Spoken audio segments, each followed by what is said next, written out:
Բայց անվտանգության ապահովման մեր ընկալումները նույնպես պիտի վերանայենք, հասկանալով, որ չի կարելի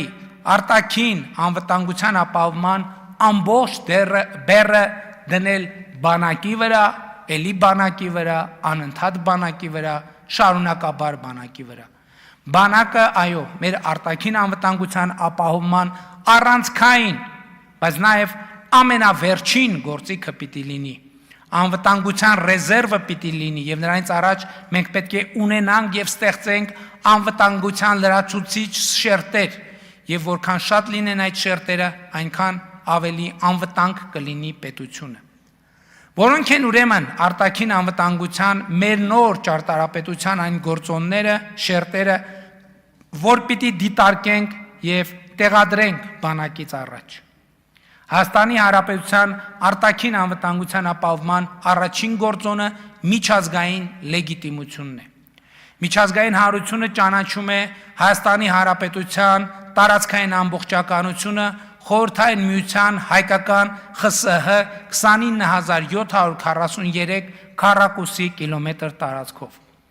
Ինչպես արդեն ասացի, այս սկզբունքն է դրված նաև հաստատված խաղաղության հիմքում։ Հայաստանն ու Ադրբեջանը միմյանց տարածքային ամբողջականությունն ու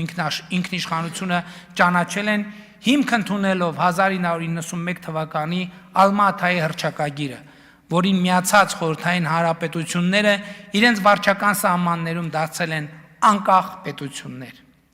Չվիճարկվող, այսինքն միջազգային օրենքով լեգիտիմ տարածք եւ արտաքին հարաբերությունների մեջ լեգիտիմ դիրքորոշումներ ու ակնկալիքներ ունենալը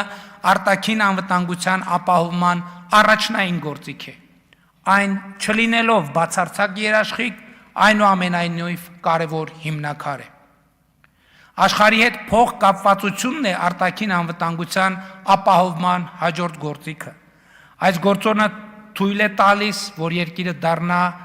գլոբալ մատակարարումների շղթայի տնտեսական շրջանառության այնքան կարևոր մաս, որ նրա անվտանգությունն ու կայունությունը կարևոր դառնան բազմաթիվ այլ, այդ թվում հարևան երկրների համար, եւ ընդհակառակը, որի անկայունությունը որպես սպառնալիք ընկալվի տարածաշրջանի եւ միջազգային հանրության կողմից։ Խաղաղության խաչմերուկ նախագիծը եւ սրանից բխող թրիփ նախագիծը, որոնց իրականացման արդյունքում Հայաստանի Հանրապետության տարածքով ապրանքներ կհոսեն արևելքից արևմուտք, հյուսիսից հարավ, նման հնարավորություններ են ստեղծում մեր երկրի համար, եւ մենք հենվում ենք ու հենվելու ենք ռազմավարական այս ընկալման վրա։ Արտաքին անվտանգության ապահովման հաջորդ կարևոր գործիքը երկարաժամկետ կանխատեսելիությունն է։ Կարճաժամկետ, միջնաժամկետ եւ երկարաժամկետ հեռանկարում այլ երկրները Հայաստանի Հանրապետությունը ավելի ու ավելի պակաս պետք է ընկալեն որպես սպառնալիք եւ խաղաղության օրակարգին նվիրվածությունը պետք է դառնա այլ երկրների կողմից Հայաստանի Հանրապետության երկարաժամկետ եւ ռազմավարական ընկալումը։ Այս խնդրի լուծման համար էական են ոչ միայն հռչակված քաղաքականությունները, այլև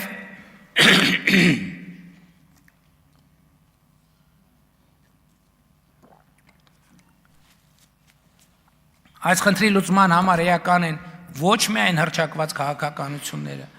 այլև սոցիալ հոգեբանական, կրթական, մշակութային, հանրային քաղաքական ոլորտների բովանդակությունն ու խոսույթները։ Պատմության եւ ապագայի հստակ սահմանազատումը եւ օրվա իրականության գործնական կապակցումը ոչ այնքան անցյալի, որքան ապագայի հետ կենսական են Հայաստանի Հանրապետության հարատևությունը ապահովելու համար։ Նաեւ այս նպատակին է ծառայում ապագան այսօր է բանաձևը։ Հավանիչ տեսանյութը եւ բաժանորդագրվիչ նորությունները բաց չթողնելու համար